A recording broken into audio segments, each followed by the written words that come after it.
Calva. El día de la boda de mi hijo, amanecí calva.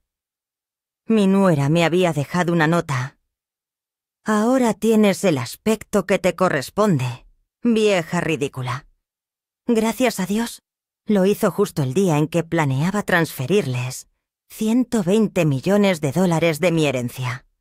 Me desperté con una sensación extraña, un presentimiento helado que se negaba a disiparse. Era el día de la boda de Marcus, mi único hijo, y debería haber sido el más feliz de mi vida como madre. Pero algo, en lo más profundo de mi ser, me gritaba que todo estaba terriblemente mal. Llevé la mano a la cabeza. Un gesto instintivo y lo que sentí me robó el aliento. Nada. Solo piel. Lisa. Fría. Completamente desnuda. Me incorporé de un salto, con el corazón martilleándome en el pecho, tostiéndome en el pecho con una fuerza que amenazaba con romperme las costillas. Corrí hacia el espejo del baño y la imagen que me devolvió me dejó paralizada. Mi cabello, esa melena gris plateada que había cuidado durante 65 años, había desaparecido. Ni un solo mechón. Era como si alguien, mientras dormía, hubiera pasado una navaja por toda mi cabeza. Las lágrimas brotaron sin control, no solo por la impresión de verme así, sino por la profunda humillación que representaba. Hoy, Marcus se casaba con Alondra, esa mujer que, desde el primer día, me había tratado como un estorbo, un mueble viejo que ocupaba demasiado espacio en su nueva y perfecta vida. Fue entonces cuando la vi. Una hoja de papel doblada sobre la mesita de noche. Una hoja que no estaba allí cuando me acosté. Con manos temblorosas, la desdoblé y leí las palabras que se grabarían a fuego en mi memoria para siempre. Ahora tienes el aspecto que te corresponde, vieja ridícula. Que tengas un hermoso día en la boda. Alondra. La nota cayó de mis dedos como una hoja seca. Me senté al borde de la cama, sintiéndome hueca, vaciada por completo. Aquella mañana no solo había perdido mi cabello, había perdido la última gota de dignidad que me quedaba en la casa, que un día fue mi hogar. Recordé el goteo constante de sus pullas. Evangelina, ¿no crees que ese color te envejece? Quizá deberías considerar un cambio de look más moderno. Siempre con esa sonrisa falsa que jamás le llegaba a los ojos, y siempre con Marcus a su lado, asintiendo como una marioneta. Mi hijo, mi Marcus, el niño al que crié sola después de que su padre muriera cuando él apenas tenía 12 años. El mismo por el que había trabajado día y noche para construir el imperio financiero del que ahora disfrutaba, sin preguntarse jamás de dónde había salido todo ese dinero. Me levanté y caminé hacia el armario. Tenía que decidir qué hacer. Podía quedarme en casa, fingir una enfermedad, evitar la humillación pública. Pero eso era exactamente lo que Alondra quería. Quería que me escondiera, que desapareciera de su día perfecto. Mientras buscaba un vestido, mi mente voló 3 años atrás, al día en que Marcus me presentó a Alondra. Fue en un restaurante elegante. Ella llegó tarde, sin una pizca de disculpa, y durante toda la cena no habló más que de sí misma. Ni una sola pregunta sobre mí, ni el más mínimo gesto de interés por conocer a la madre del hombre al que supuestamente amaba. Más tarde, a solas, le dije a Marcus: «Hijo, esa mujer no me da buena espina».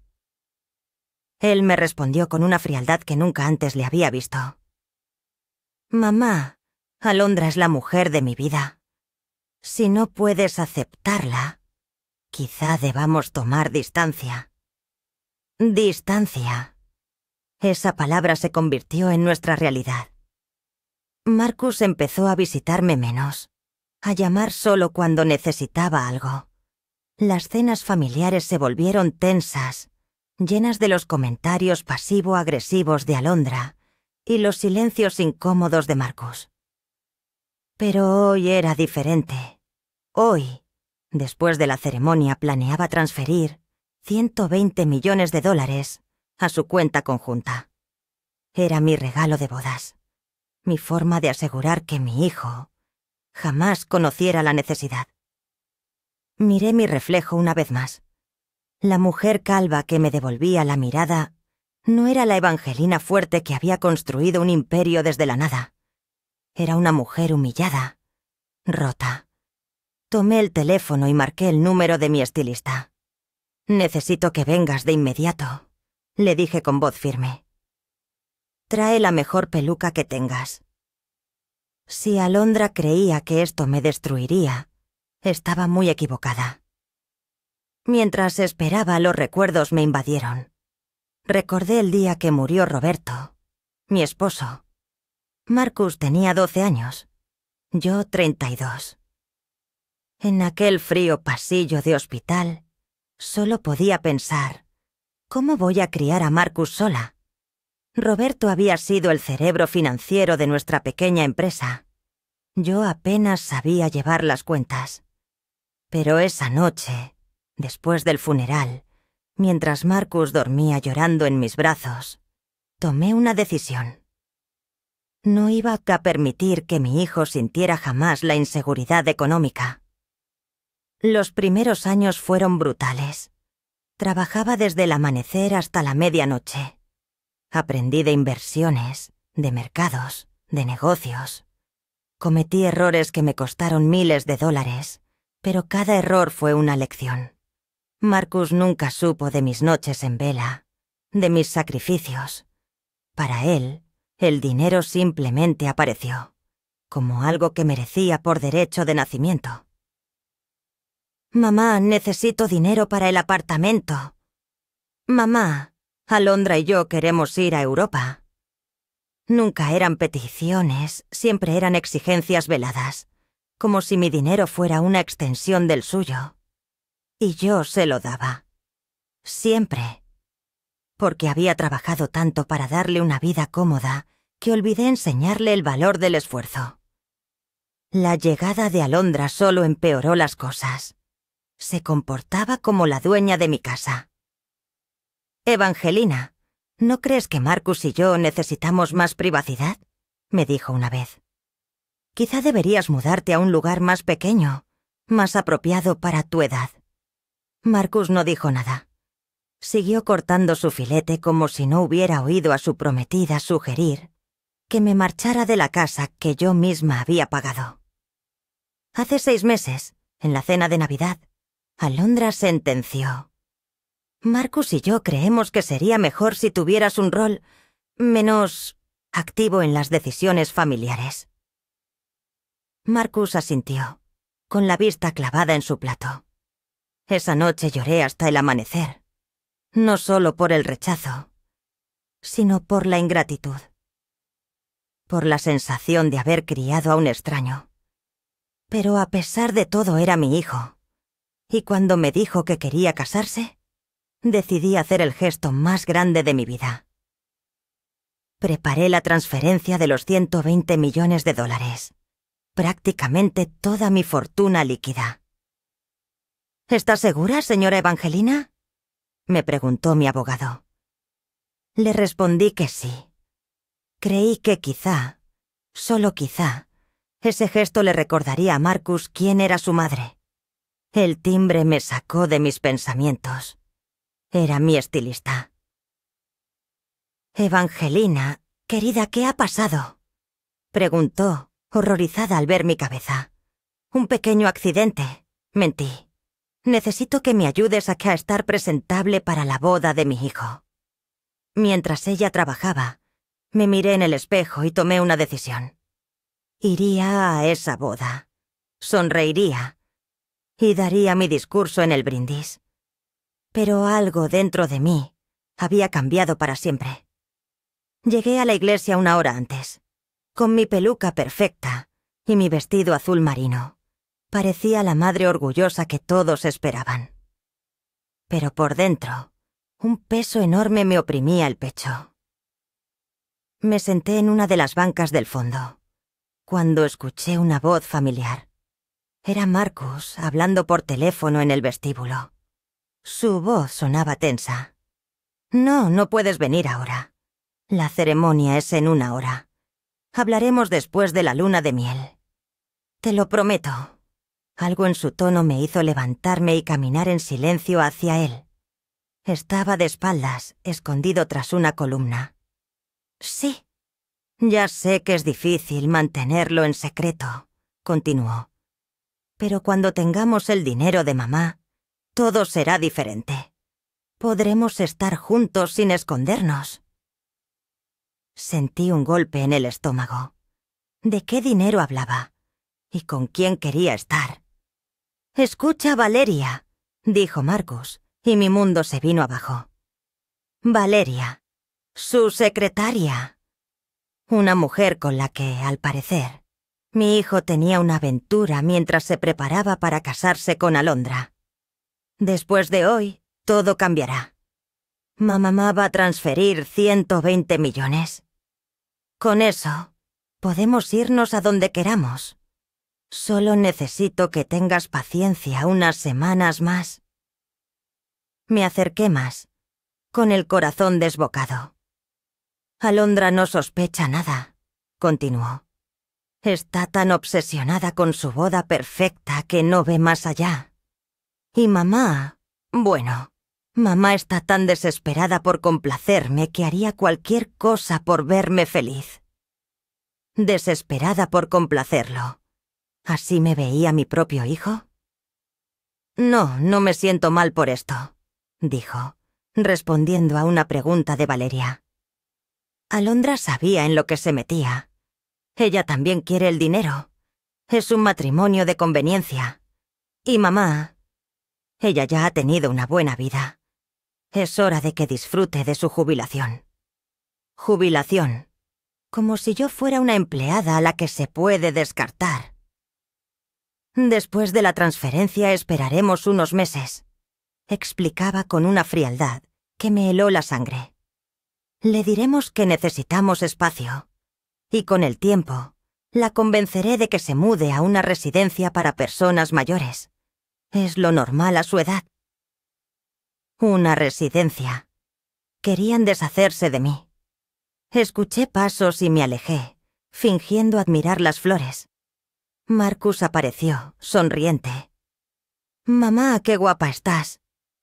Me besó en la mejilla. Lo miré a los ojos y solo vi a un extraño. «Gracias, hijo», respondí con la sonrisa más falsa de mi vida. Estoy muy emocionada. «¿Dónde está Alondra?», pregunté, intentando sonar casual. «En la sala de preparación, con las damas de honor.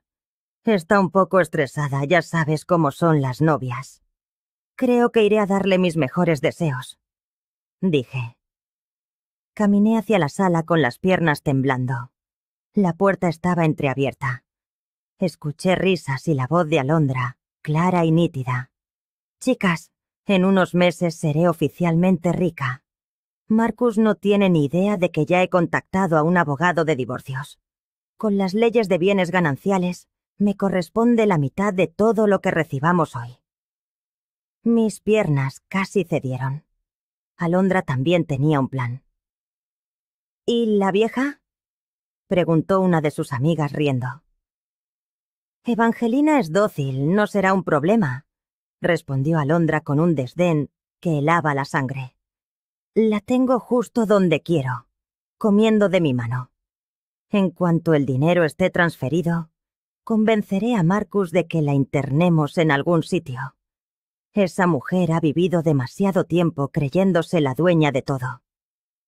La risa que siguió a sus palabras fue un sonido gutural, como el de hienas celebrando sobre una carroña. Me retiré de allí, con el eco de su crueldad taladrándome los oídos. atrapada en la bruma de una pesadilla tangible. Mi propio hijo me traicionaba con su secretaria. Mi nuera me usaba para asegurarse un divorcio millonario. Y yo, la ilusa de 65 años, había estat pacotesado. Paso de servirles 120 millones de dólares en bandeja de plata. Pero ahora el velo se había rasgado. Yo lo sabía todo. Y ellos, en su ciega arrogancia, no sospechaban nada. Me senté en mi coche, en el aparcamiento de la iglesia.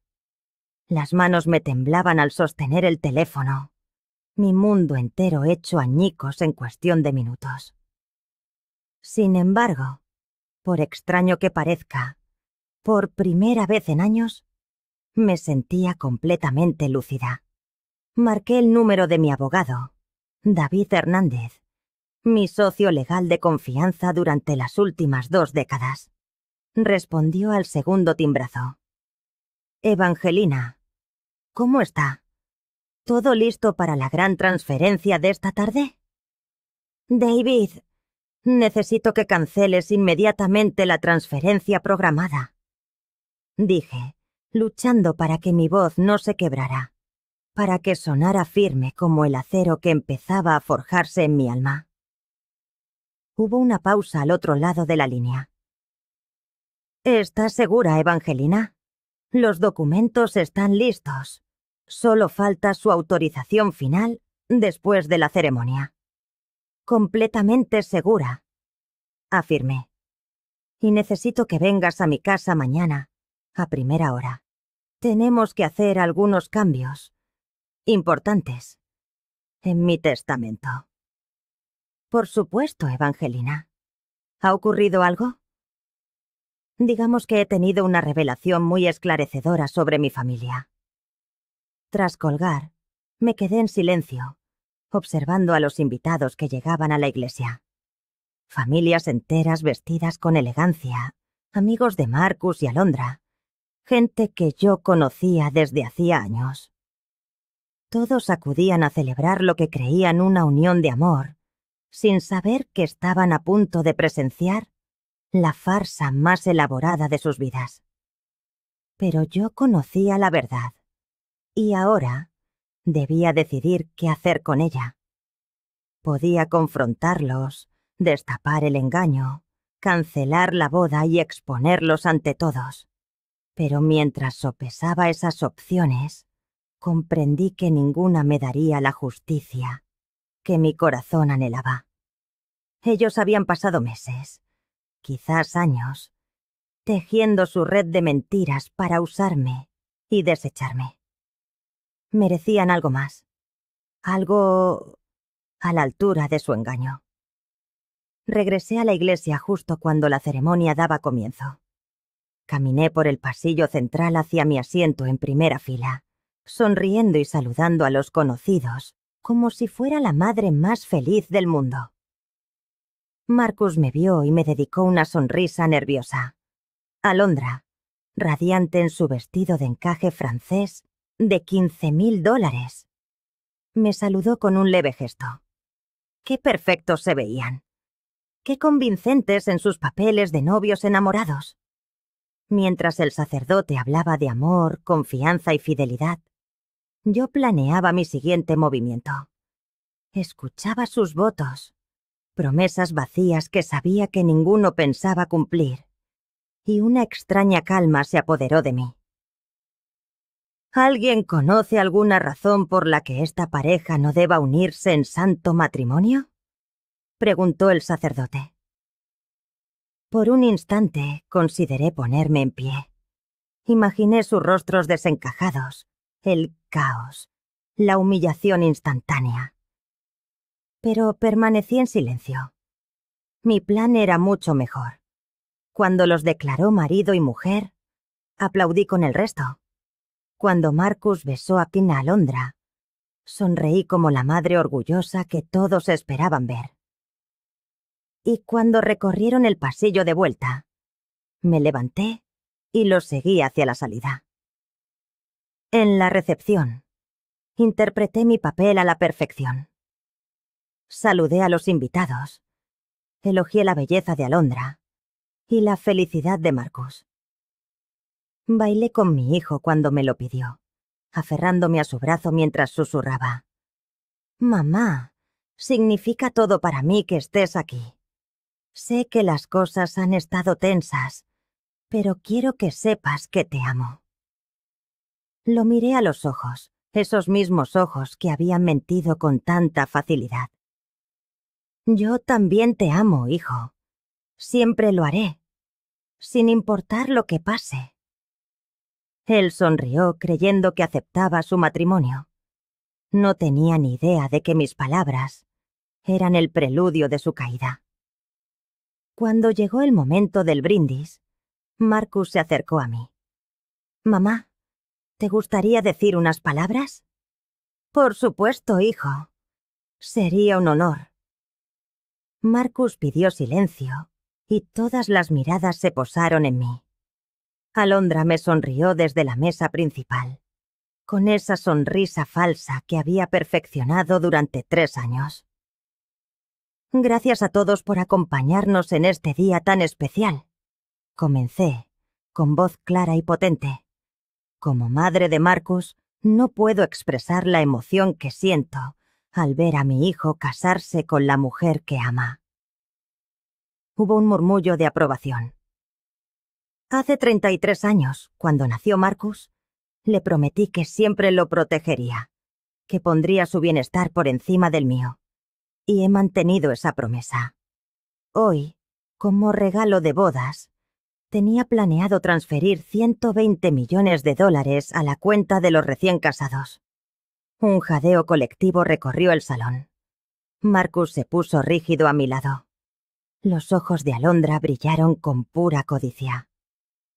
«Sin embargo», continué, y el silencio se volvió absoluto. «He decidido que hay algo mucho más valioso que puedo darles. El regalo más valioso es la verdad». El silencio era tan profundo que podía oír los latidos de mi propio corazón. Marcus había soltado mi mano, su confusión mutando rápidamente en pánico. «La verdad», repetí, saboreando cada sílaba, «es algo muy poderoso. Y hoy he descubierto verdades que lo cambian todo. Verán, esta mañana desperté sin cabello.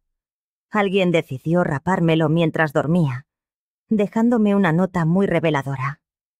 Saqué el papel de mi bolso y lo desdoblé. La nota decía: «Ahora tu aspecto hace juego contigo, vieja cafona. Que tengas un hermoso día en la boda». Un murmullo de horror se extendió por la sala. Varias miradas se clavaron en Alondra, que había perdido todo el color. «Mamá», empezó Marcus. «No he terminado, querido». Le corté, mi voz aún calmada, casi maternal, porque resulta que ese acto de crueldad me llevó a descubrir cosas mucho más interesantes. Por ejemplo, que mi hijo, Marcus, mantiene una relación secreta con su secretaria, Valeria, desde hace 6 meses. El salón estalló. «Mamá, basta», gritó Marcus poniéndose en pie. «¿Por qué debería parar? ¿Acaso no es cierto que le prometiste a Valeria que, tras obtener mi dinero, podrían por fin estar juntos?» Alondra también se levantó, con el rostro descompuesto por la furia. «Esto es ridículo. Está inventando todo porque no soporta que Marcus ya no la necesite». «Oh, querida Alondra», dije girándome hacia ella con una sonrisa gélida. «Pero si tú también tienes tus propios secretos, ¿verdad? Por favor, cuéntales a todos tu conversación con el abogado de divorcios. ¿Cómo planeabas quedarte con la mitad de mis 120 millones? Vamos, no seas tímida.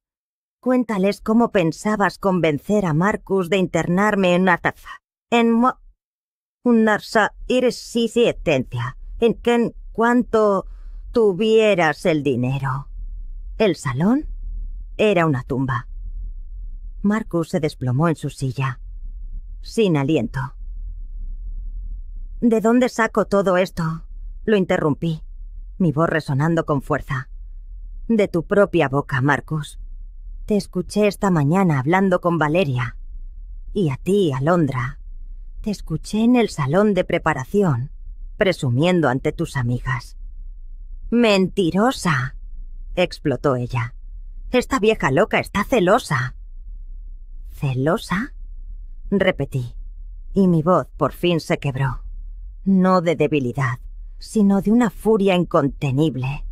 ¿Celosa de qué, exactamente? ¿De criar a un hijo que conspira para robarme? ¿O de ser tan tonta como para creer que su amor era real? Me volví hacia los invitados, las lágrimas surcando mi rostro. Durante 33 años he trabajado día y noche para construir un imperio. No para mí, sino para él. Sacrifiqué mi propia felicidad para que a Marcus jamás le faltara nada. Y hoy descubro que para él solo soy un obstáculo. Una vieja cafona a la que se puede humillar, robar y descartar. El padre de Alondra se acercó a ella, con el rostro desencajado. ¿Es cierto lo que dice?, Alondra balbuceó, incapaz de articular una de sus mentiras. Un malentendido. No, dije con una firmeza absoluta. Es la verdad.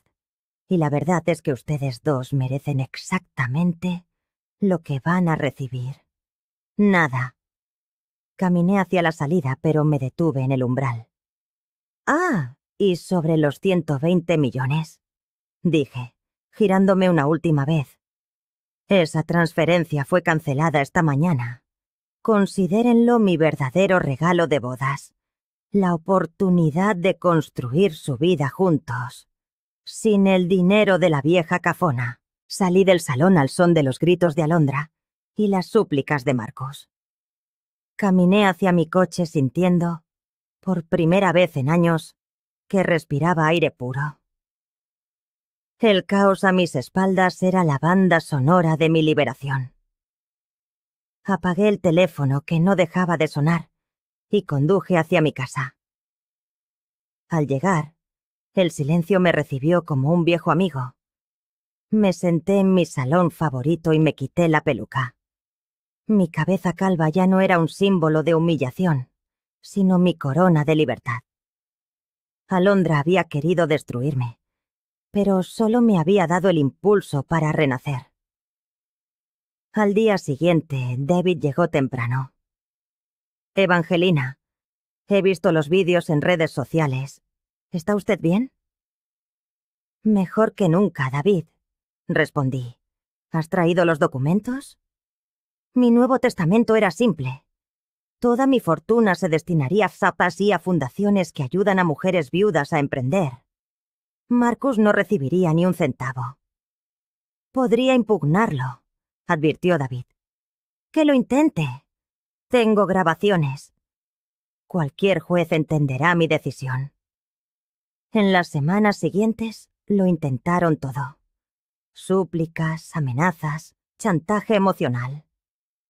Una tarde, Alondra apareció en mi puerta, llorando. Evangelina, por favor. Fue un malentendido.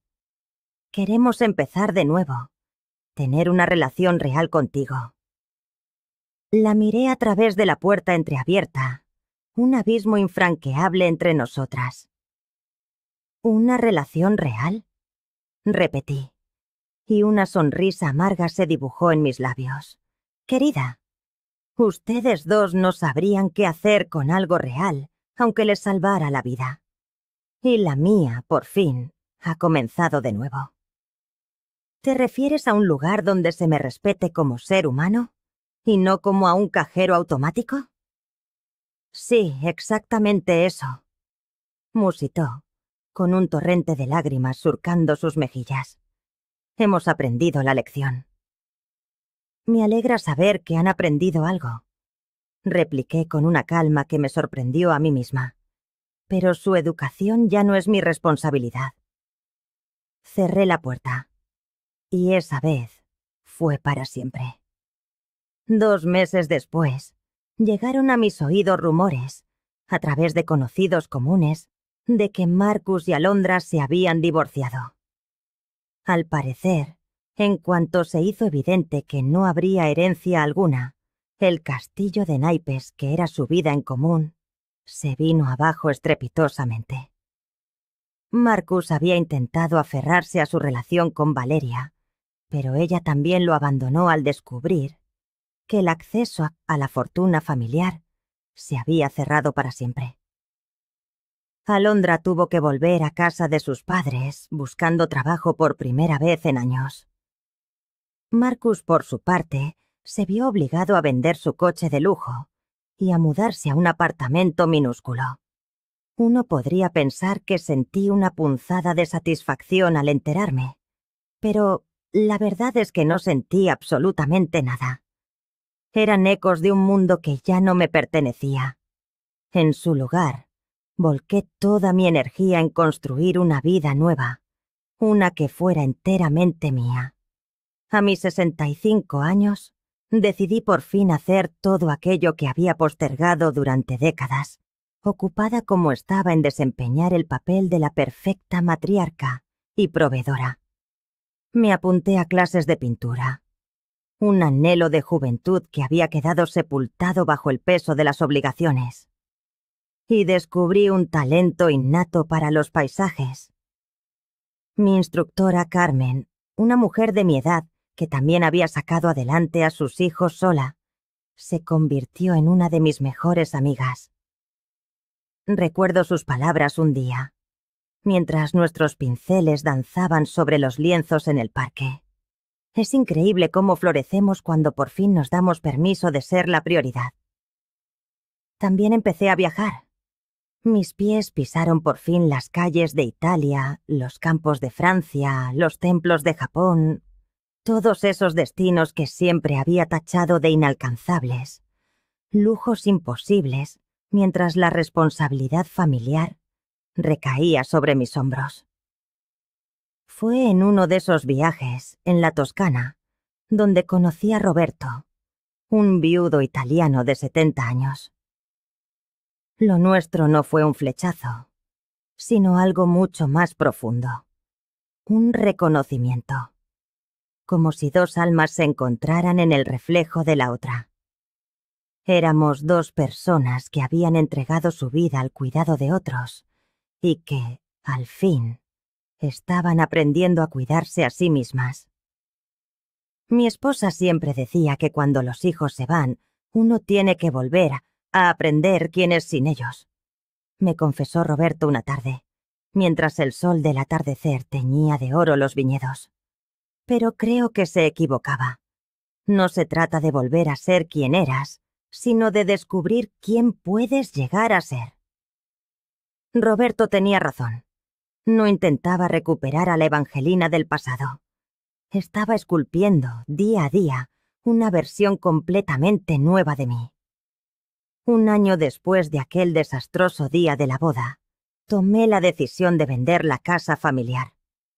Era demasiado grande para mí sola, y sus muros albergaban recuerdos que pesaban más de lo que abrigaban. En su lugar encontré un pequeño refugio junto al mar, con un estudio bañado de luz para mis lienzos, y un jardín donde mis manos podrían cultivar flores. El día que firmé los papeles de la venta, fue entonces cuando Marcus apareció, como un fantasma del pasado, por última vez. «¡Mamá!», exclamó en cuanto abrí la puerta. «¿De verdad vas a vender la casa donde crecí?». Lo observé en silencio durante un largo instante. La vida le había pasado factura. Estaba más delgado, con profundas ojeras que lo hacían parecer mucho mayor de sus 33 años. Pero lo que más me impactó fue que en su mirada ya no quedaba rastro de aquella frialdad calculadora que me heló la sangre el día de su boda. Ahora solo había un vacío, un desamparo. Sí, respondí con sencillez. Es hora de seguir adelante. ¿Y nosotros? ¿No hay ninguna posibilidad de arreglarlo? Por un instante sentí una punzada de la antigua compasión maternal. Pero aquella mujer, la que habría movido cielo y tierra para evitarle a su hijo el más mínimo dolor, ya no existía. Marcus, dije, con una voz suave pero inquebrantable, tú tomaste decisiones que rompieron algo irreparable entre nosotros. Yo he aprendido a vivir con las consecuencias. Ahora te toca a ti hacer lo mismo. Pero eres mi madre, susurró con un hilo de voz. Fui tu madre durante 33 años. Repliqué, y mi voz no tembló. Te entregué todo lo que tenía. Ahora te corresponde a ti ser el único responsable de tu vida. Cerrar esa puerta no fue fácil, pero fue un acto de supervivencia. Fue necesario. Hoy, 2 años más tarde, vivo una vida cuya plenitud jamás habría podido imaginar en aquellas décadas de sacrificio incesante. Mis cuadros se venden en varias galerías locales. Roberto y yo mantenemos una relación a distancia que nos funciona a la perfección. Nos visitamos, viajamos juntos, pero cada uno conserva su independencia. Mis mañanas ya no comienzan con el sobresalto de una llamada urgente, sino con el aroma del café en mi terraza, con la mirada perdida en el mar. Mis tardes transcurren entre lienzos y libros, no resolviendo las crisis financieras de adultos que debieron aprender a valerse por sí mismos hace mucho tiempo. Y lo más importante, cuando me miro al espejo cada mañana, veo a una mujer que por fin se pertenece a sí misma. Mi cabello ha vuelto a crecer, ahora más blanco, y lo luzco como una corona, como el símbolo de mi propio renacimiento. A veces me pregunto si Marcus llegará a comprender algún día lo que perdió, pero esa ya no es mi preocupación. He aprendido que el verdadero amor de una madre no consiste en permitir que te consuman. Consiste en amar lo suficiente como para trazar límites, incluso cuando duele. Sobre todo, cuando duele.